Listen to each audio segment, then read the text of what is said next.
It was supposed to be a romantic meal with my boyfriend, Jeremy. We were out on our first ever grown-up date at the fanciest restaurant in town, but now I was left sitting at the table crying and alone. Jeremy had said that he was going to the bathroom over an hour ago and hadn't come back. I called him so many times I had lost count, but there had been no answer. I knew that I didn't have enough money to pay for the luxury meals that Jeremy had ordered us. The waiter was looking and pointing at me. I think he knew something wasn't right. I was embarrassed beyond words. I realized I might have to call my parents to get me out of this mess. How embarrassing. The waiter approached the table. I had a vision of myself stood in the restaurant kitchen doing the washing up. Then the waiter said something that really surprised me. He told me that my bill had been paid by that young lady and pointed to the door of the restaurant. When I turned my head, I saw the girl he was referring to. She had her back to us and was walking out of the restaurant. I wondered who that girl was. I hoped she wasn't one of the girls in my school. That would be so embarrassing. That night, I went home, and Jeremy still wasn't answering my calls. I was so angry at him, but also worried. What if there was something wrong? We had only been dating for a couple of weeks. He was the most popular guy at school, and so good-looking. The next day at school, I saw Jeremy talking to a cheerleader. He whispered something in her ear, which made her laugh. I walked up to him and asked, "Can I have a word with you?" I couldn't believe it when he replied, "Maybe later. I'm busy at the moment." I'm supposed to be his girlfriend. I wished that the earth would swallow me up. The cheerleader laughed at me and whispered in Jeremy's ear. I returned to class thinking, why was Jeremy treating me that way? Did I do something wrong yesterday? Maybe I had, and that was why he had left the restaurant and didn't want to talk to me now. Jeremy ignored me for the rest of the day. It was only after I had left school that he sent me a DM. He apologized to me. He said that he had had a stomachache at the restaurant, and that was why he had left without saying goodbye. Maybe I'd been too harsh on him? I messaged him back saying that I hoped he felt better. He responded and suggested that he make it up to me by taking me on a date to a burger restaurant nearby that night. I didn't feel comfortable with the idea for a moment. However, I couldn't resist Jeremy's good looks. I accepted and rushed home after school to get ready. That night, I went to the restaurant to meet Jeremy. When I got there, I saw that Jeremy had brought 2 of his friends along with their girlfriends. I was unsure at first. I wanted it to be just the 2 of us, but it turned into a fun night. Jeremy ordered a lot of food, probably enough to feed 20 people, but it was fine, nothing to worry about, because this time, if Jeremy decided to run away, his friends would be the ones to pay for the food. But Jeremy was acting really strange. He kept ordering sodas for me, even when I said I didn't want one. Whenever I would refuse to drink any more of it, he would tell me that I was being ungrateful. I drank so much, my stomach started to look like a balloon. I excused myself to go to the bathroom, but when I returned, I found the table empty, and on it was the bill. They had all ditched me. I looked around to see where Jeremy and everyone had gone, but instead I locked eyes with the restaurant owner. He stood near the door with his arms crossed. I realized what had happened. Jeremy had tricked me into not only having to pay his bill, but having to pay for all his friends' meals, too. That was why he had ordered so much.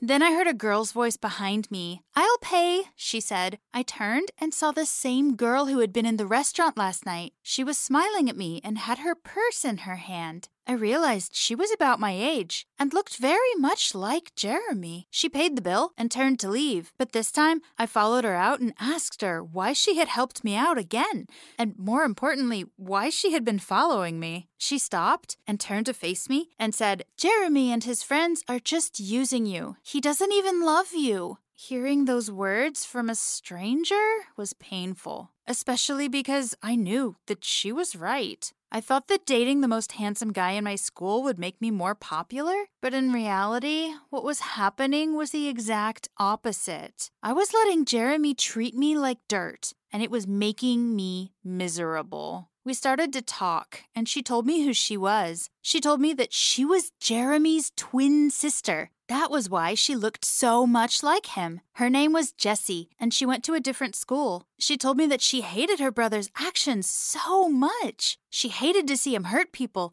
and she hated that he made her family look bad. I liked Jessie. She was kind and confident, way more confident than me. I bet she would never let a boyfriend make a fool of her like I had let Jeremy make a fool out of me. We exchanged numbers, and I went home.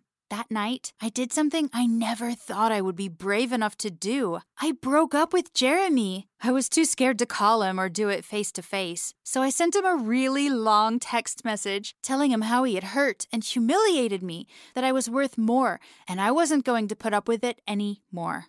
Once I sent it, I sat for ages waiting for a reply.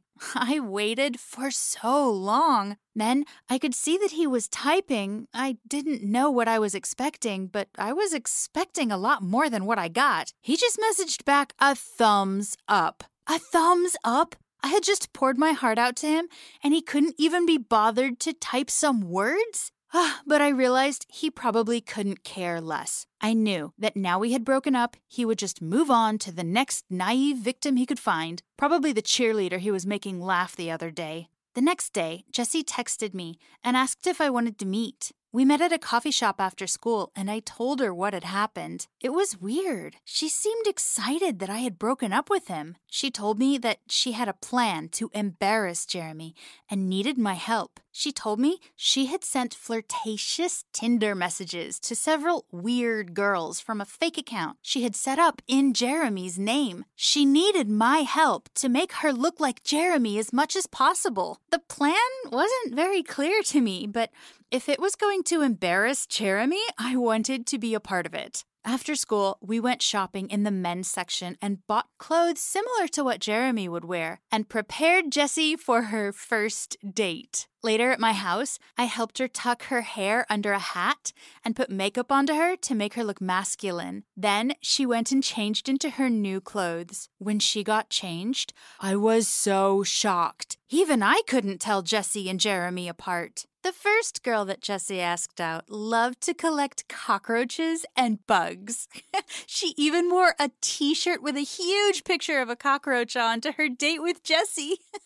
She and Jessie went to hang out at the zoo, while I played my part by keeping an eye on the surrounding area to ensure that Jeremy and his friends weren't around. Jessie started taking selfies with the girl, and then she did so with every one of the girls that she had gone on a date with. She asked them to post the photos to their socials and to tag Jeremy in them. It wasn't long until everyone was talking about how Jeremy was a cheat. Jessie was so smart and funny. I was soon hanging out with her almost all the time. Soon, my feelings became deeper, and I started to feel an attraction to her. I never knew that I was into girls, but Jessie was different. She was unlike anyone else that I'd met. Jeremy was no longer dating the cheerleader, and his popularity had suffered a serious blow. There were rumors going around school that he was constantly getting messages from random girls who he had met once, then stood up, and he kept claiming that he didn't know any of them. But that wasn't enough for me and Jessie. I had another idea of how to really humiliate Jeremy. I said we should send multiple messages to all the girls, apologizing for not calling them after the first date and asking them out on another one. We would get them to all meet at the same time and place. Then we would call the real Jeremy and get him to arrive and meet them all at once. When I told Jessie my suggestion, she laughed her head off. She loved my idea. We texted all the girls and asked them to come to the same burger restaurant on Thursday at 5. Setting Jeremy up was my mission. I sent him a message telling him that I was sorry for everything that had been going on with his life lately and that I wanted to make it up for him by taking him out for a meal. I told him I missed him and wanted to get back together. He messaged me back saying, okay. I couldn't believe how gullible he was. On Thursday, me and Jessie waited for Jeremy at a table in the corner of the restaurant and watched while the restaurant was getting crowded with weird girls. It wasn't long before the restaurant was filled with girls, and Jeremy walked in. The look in his eyes was as if he had just walked into a battlefield. He looked terrified as the girls surrounded him and started to have a go at him for ditching them. When they realized that they were all meeting Jeremy, they thought he was playing some kind of sick joke on them. They shouted at him and told him to get lost. None of them wanted him now. He ran out of the restaurant looking so embarrassed. Me and Jessie were rolling on the floor laughing. Our revenge was complete. Then I looked at all the girls in the room, and I stopped laughing. I realized that by using these girls to get our revenge, we were being just as bad as Jeremy. We shouldn't have been manipulating people for our own gains. I stood up and explained everything to the girls in the room, and I apologized to them. Some of them started to get angry at me. Some of them understood and forgave us. It wasn't easy, but I knew we had to admit the truth. Soon, everyone had gone, and Jessie and I were the last people in the restaurant. She took my hand and told me that I had done the right thing, and that I was even braver than her. Then she leaned in and kissed me. I had butterflies in my stomach. After the kiss, I told her that I had feelings for her as well, but I had been scared to tell her. From that day on, me and Jessie started dating, and I couldn't be happier. Now I've learned that I shouldn't manipulate others just to get revenge on someone. Have you ever been treated badly by a partner? Or have you ever taken your revenge on someone who hurt you? Leave your stories in the comments, and don't forget to like and subscribe.